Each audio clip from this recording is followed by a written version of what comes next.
Hello again, everybody. This is Mr. Everything for the 1st Naval Aerospace Squadron, and I'm coming at you with a video that I've been putting together for the last year or so, and I just haven't pulled the trigger on putting it together until today.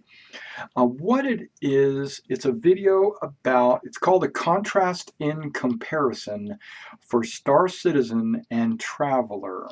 For those of you that don't know what either of these games are, Traveler is a pen and paper role-playing game from the 70s.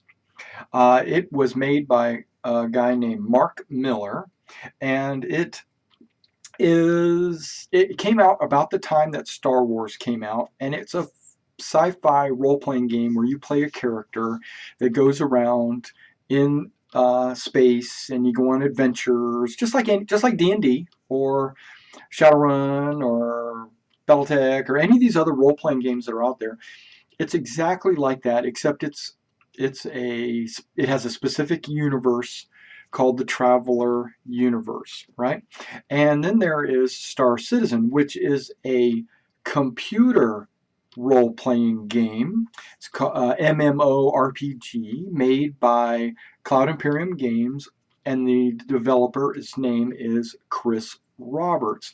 And if you those of you that know Chris Roberts, he is the one that made Wing Commander back in the day in the 90s. Okay, and my understanding is Chris Roberts got a lot of inspiration from the same places that Mark Miller got his inspirations, but he also got inspiration directly from Mark Miller and his Traveler role-playing game. Now, Star Citizen is the MMO that I am looking forward to playing, and one of the main reasons is because of its similarities to Traveler, the role-playing game. Because Traveler, the role-playing game, is my favorite role-playing game of all time. I probably, honestly, if I was to count how much I've spent on Traveler, it would be astronomical. I probably have over 200 different game book modules, stories, novels, CDs, maps. I've got it all for Traveler, the role-playing game. Not all. There's a few of them out there that I haven't gotten. I don't know if you've heard of an old game company called FASA. You know, they got their start making Traveler modules. They were the Fredonian Aerospace Administration. That's FASA. You know, the guys that made Battletech. Those guys all got their inspiration from Traveler. Also, there's the Judges Guild. They made Traveler modules. The Traveler Digest was made from Traveler. There is so many groups out there that made modules and got their start helping or writing for Traveler. It's amazing. Okay, so I don't want to harp on that. Now what I want to do is I want to kind of slowly go down my list, and I've been compiling this list for a long time, and I apologize if I left something out, but let's talk about the similarities and the differences. We'll compare the two. First of all, they both take place in the future. Okay?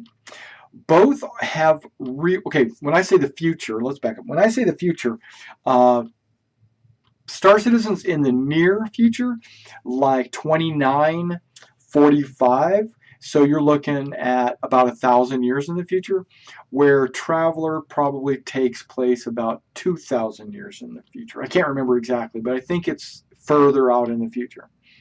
Okay, and if you were to back Traveler up, because there is a version of the game called Traveler 2300, which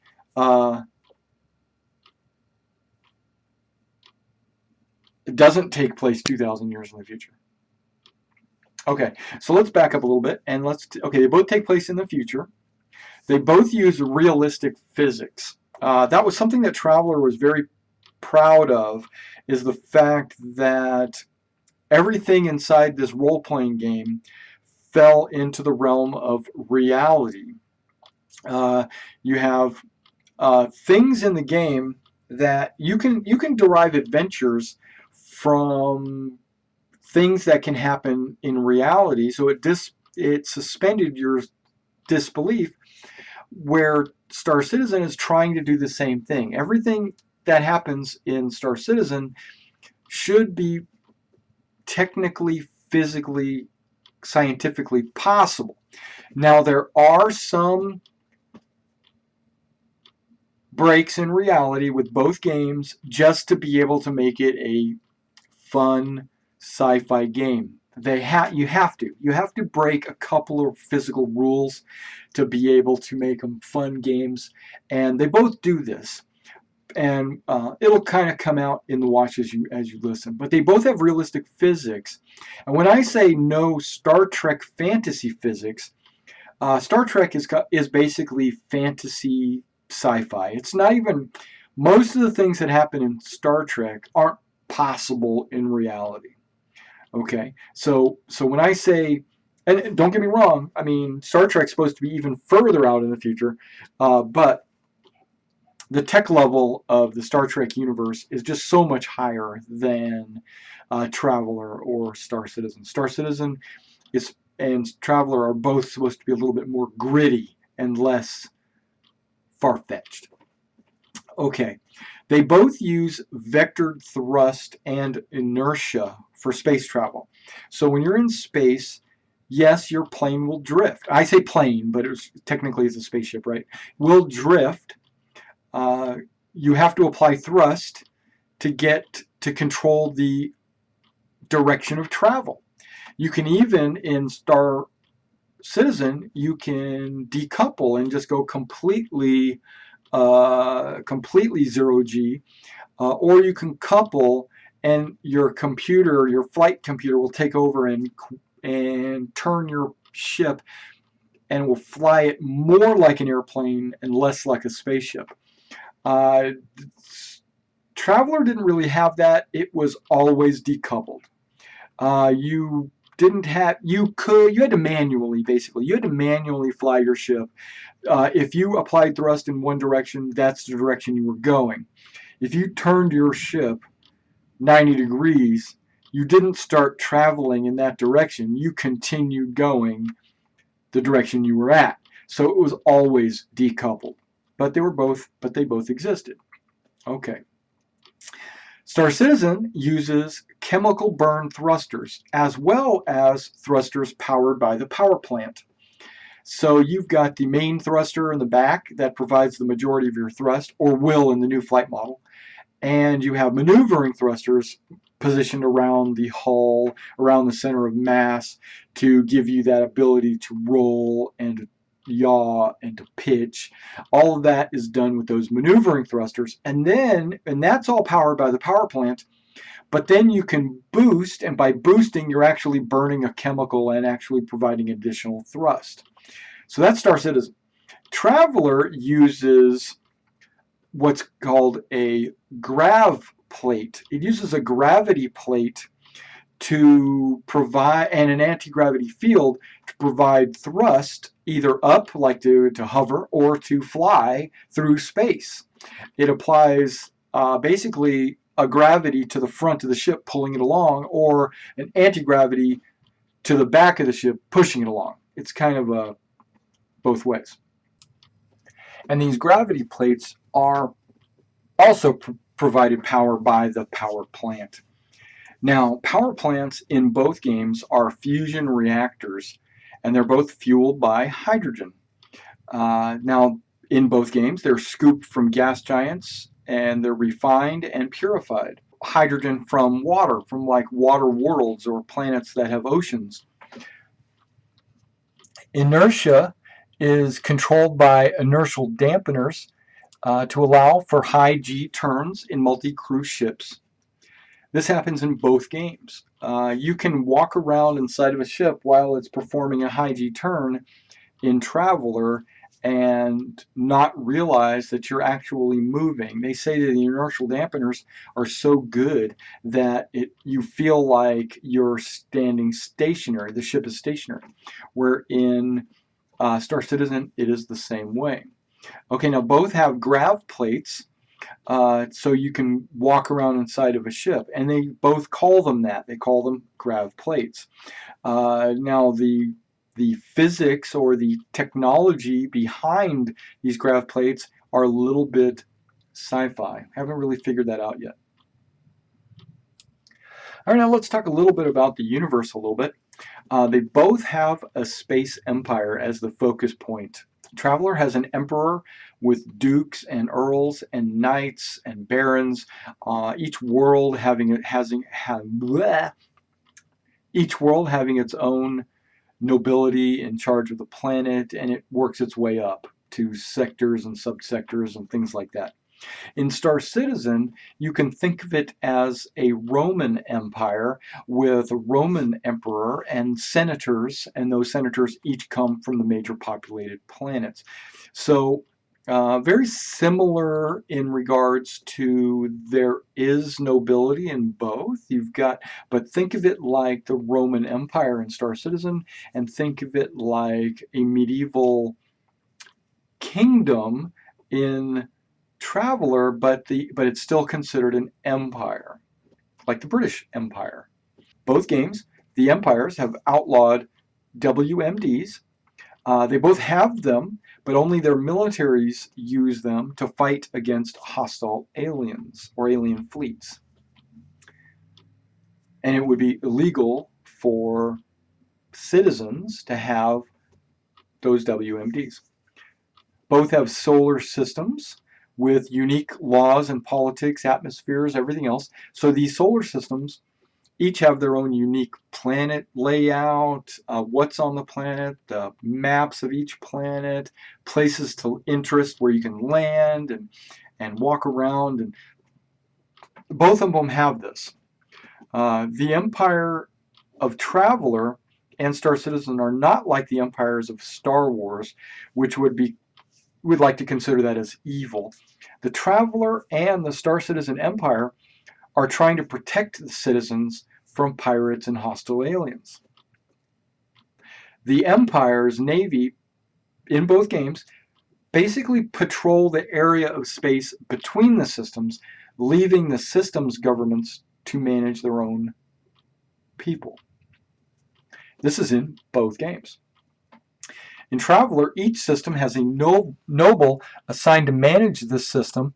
These nobles are left to rule in the emperor's name because communication from the outer worlds to the center of the empire would take approximately a year or more of jumping a week at a time to get a message. So if the emperor had to decide on everything, he wouldn't be able to decide because by the time the message got to him and then he made a command and that message made it back to the front lines, it would be 2 years later.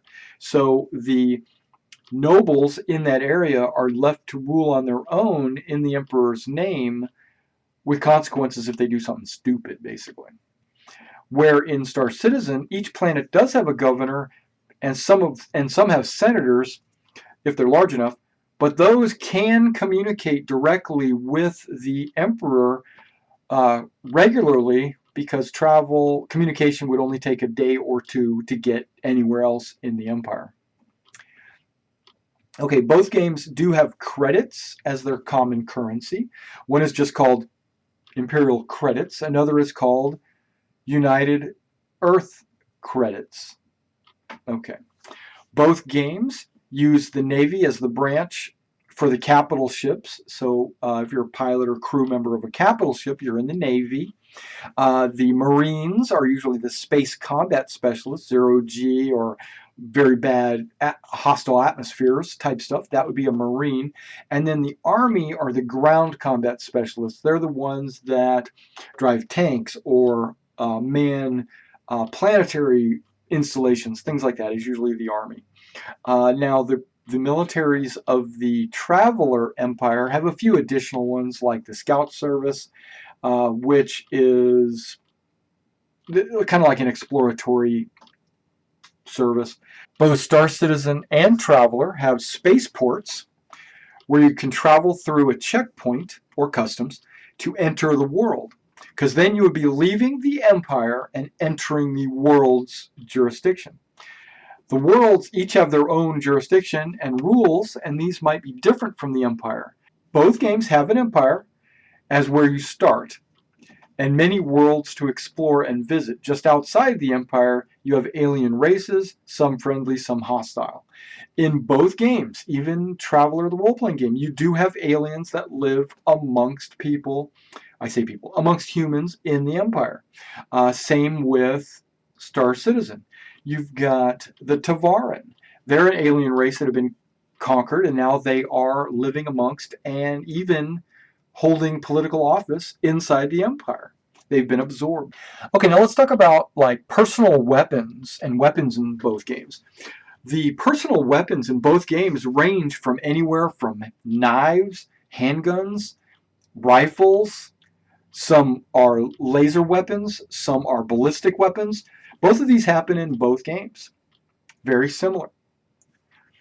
Traveler has a very powerful personal weapon called a fusion gun man portable, or an FGMP, or a FGUMP,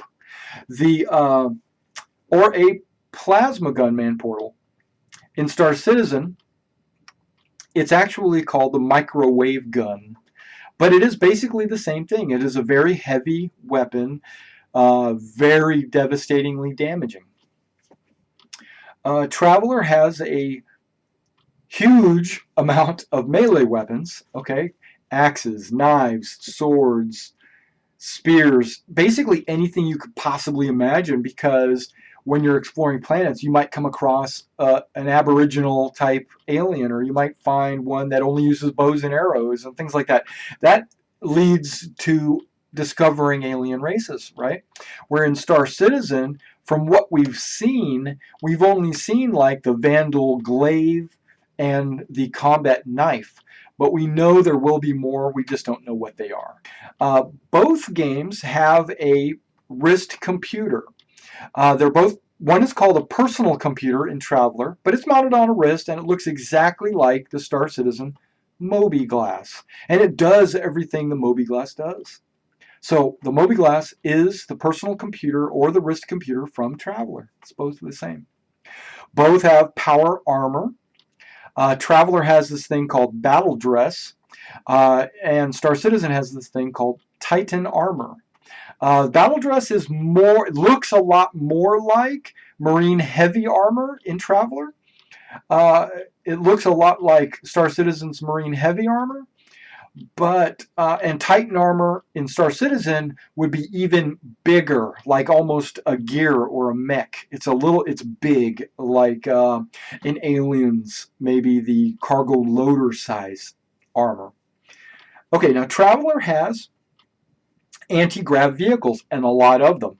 It has like a personal anti-grav harness you can wear, basically allows you to fly. They have a grav vehicle, grav tanks, everything's grav, basically, if you get high enough technology.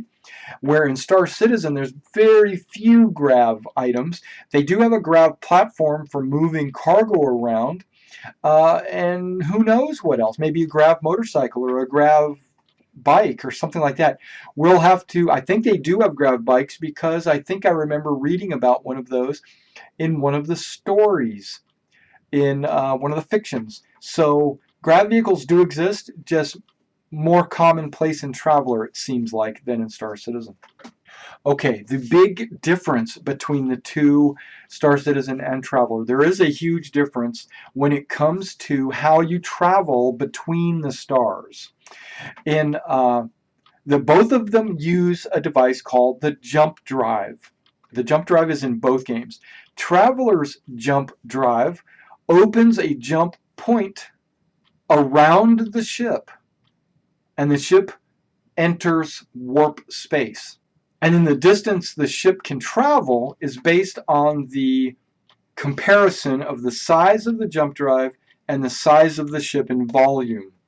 Not weight, but how big it is volume-wise. All jumps in Traveler take 6 to 8 days, usually 1 week, 7 days. But it could be as low as 6 or as high as 8 days. And the best speed you can get is traveling 24 light years in one jump. Where in Star Citizen, it's done differently. In Star Citizen, all ships that have a jump drive can go to a jump point in space that's predetermined, and then the two systems are connected by a wormhole. So you actually fly into this jump point. You have to navigate the wormhole bridge. You travel between the two, and then you exit the other jump point in the new system. How long does that travel take? Could be a week. Probably not. Probably 2 or 3 minutes. You got to fly through the thing. Maybe not even that long. Who knows? And how far does it go? They don't even tell really. All it is they're just connected.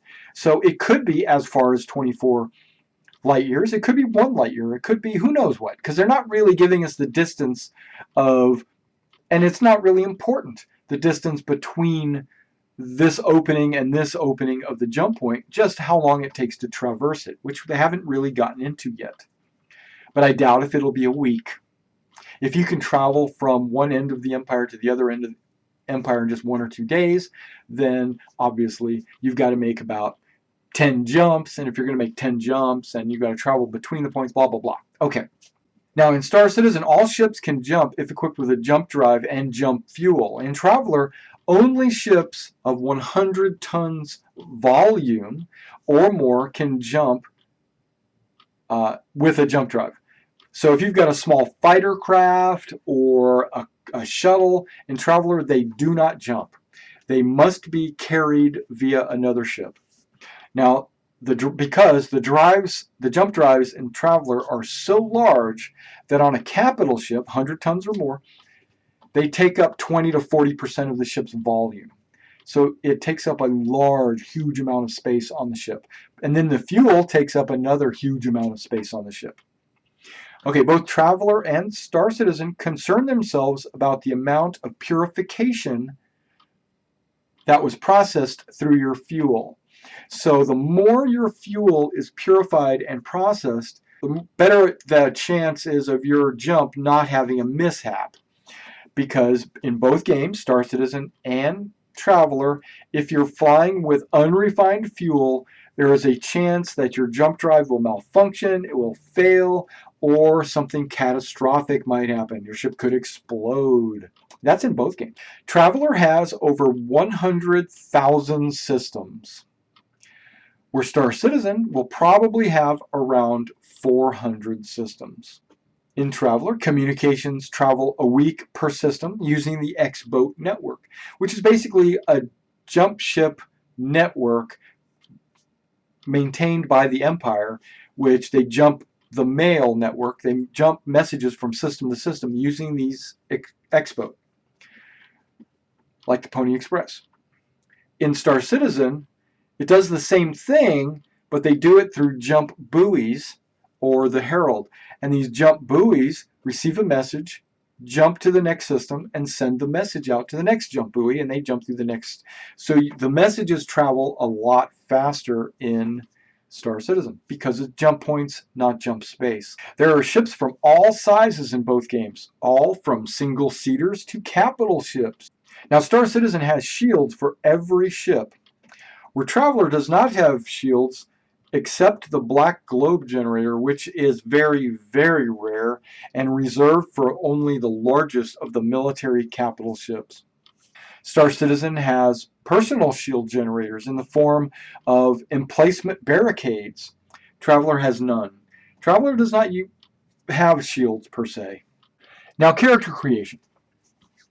In Traveler, a player spends a good amount of time making a character, and the character can die in generation. I've had players take an hour or two making a character, and then only to have them die during character creation.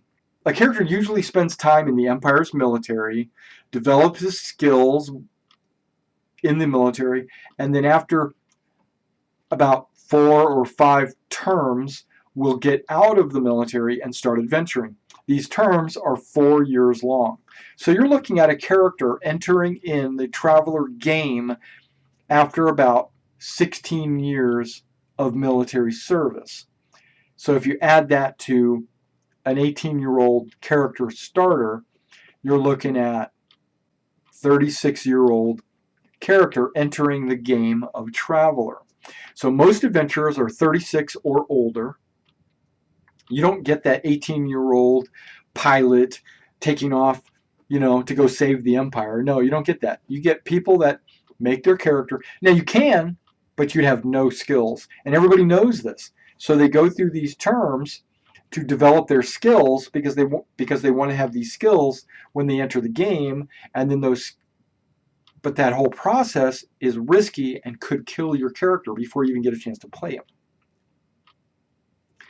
Now, Star Citizen has something very similar to that.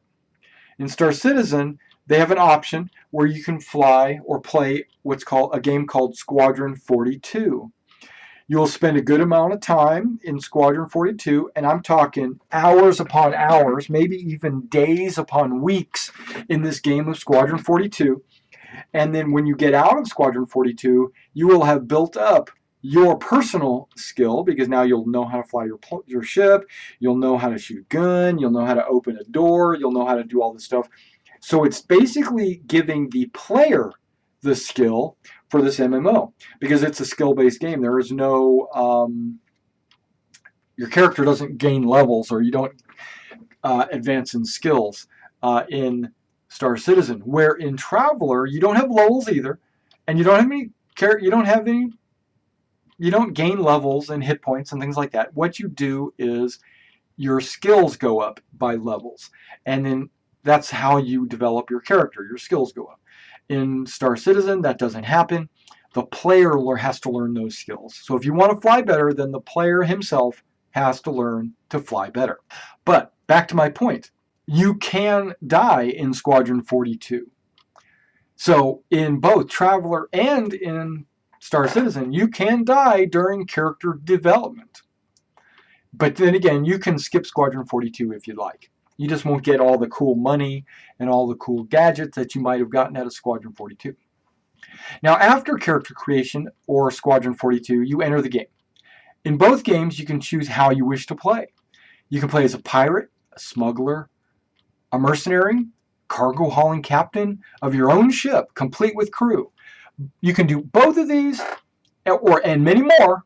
You can do a ton of different jobs in both Star Citizen and Traveler. It's really up to you how you want to play your character, or what adventures you want to go on.